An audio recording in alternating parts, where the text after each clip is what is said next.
اعوذ باللہ من الشیطان الرجیم بسم اللہ الرحمن الرحیم۔ سامعین اور ناظرین، اس ویڈیو میں آپ کو غیر شیعہ کتب سے یہ دکھانا ہے کہ مولا علی علیہ السلام خانہ کعبہ میں پیدا ہوئے۔ اس سلسلے میں ابو الحسن بن حسین بن علی المسعودی، جو غیر شیعہ کے ہاں امام المؤرخین کا درجہ رکھتے ہیں، نے اپنی شہرۂ آفاق کتاب مروج الذہب و معاون الجواہر، جسے تاریخ مسعودی بھی کہا جاتا ہے، کی جلد 2 صفحہ نمبر 287 میں لکھا ہے کہ کچھ مورخین حضرت علی کی خلافت کی مدت 5 سال 3 مہینے اور 7 راتیں بتاتے ہیں۔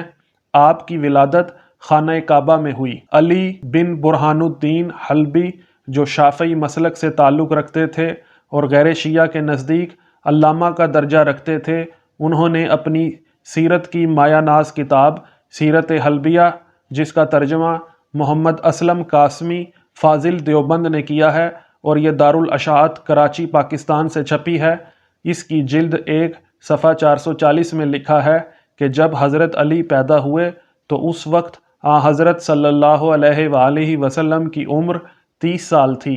حضرت علی کعبے میں پیدا ہوئے تھے۔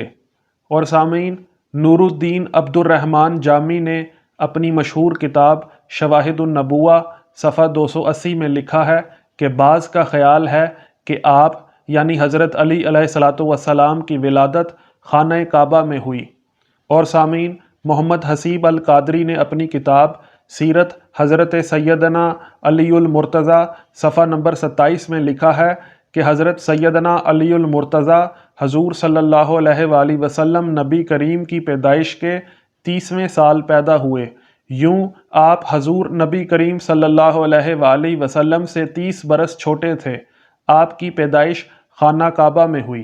اور سامعین، محمد عبد الخالق توکلی، جو سینئر سبجیکٹ اسپیشلسٹ تھے، نے اپنی کتاب حضرت سیدنا علی المرتضیٰ کے صفحہ نمبر 30 میں لکھا ہے کہ عرب کے قبائل طواف کعبہ میں لگے ہوئے تھے۔ ان میں حضرت علی کی والدہ ماجدہ بھی تھیں۔ آثار ولادت پیدا ہو گئے، درد ذہ شروع ہوا، کعبۃ اللہ کی دیوار پھٹ گئی، آواز آئی، اے فاطمہ کعبہ کے اندر آ جا۔ اندر چلی گئیں، وہیں پیدائش ہوئی۔ اسی لیے حضرت علی علیہ السلام کو مولود کعبہ کہا جاتا ہے۔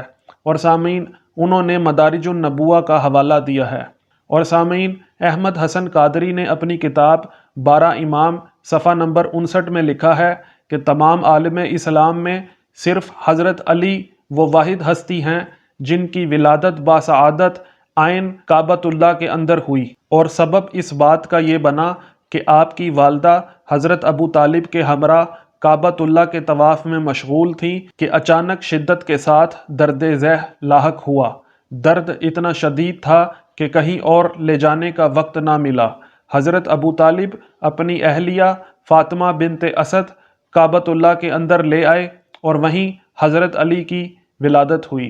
اور نیچے انہوں نے شعر لکھا ہوا ہے کہ کسے را میسر نہ شد این سعادت، با کعبہ ولادت با مسجد شہادت۔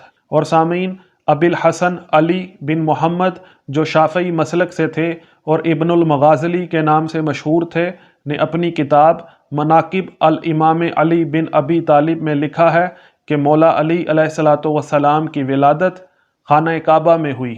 اور سامعین، احمد بن ابراہیم الجابری نے مستدرک الحاکم میں مولا علی علیہ السلام کی شان میں جو روایات وارد ہوئی ہیں ان کو اکٹھا کر کے ایک کتاب لکھی تھی جسے مرویات فضائل علی بن ابی طالب فی المستدرک کا نام دیا ہے، اور یہ وزارت الاوقاف و شؤون الاسلامیہ کویت سے چھپی ہے۔ اس کے صفحہ نمبر 26 میں بھی لکھا ہے کہ یہ خبر متواتر ہے کہ مولا علی علیہ السلام کعبہ کے جوف میں پیدا ہوئے۔ اور اس روایت کے فٹ نوٹ میں لکھا ہے کہ فاقہی نے کتاب اخبار مکہ جلد 3 صفحہ نمبر 198 میں لکھا ہے کہ سب سے پہلے بنی ہاشم میں جو کعبہ میں پیدا ہوئے وہ علی بن ابی طالب ہیں۔ مولا علی علیہ السلام کی خانہ کعبہ میں ولادت دیگر غیر شیعہ کتب سے ثابت کرتا رہوں گا۔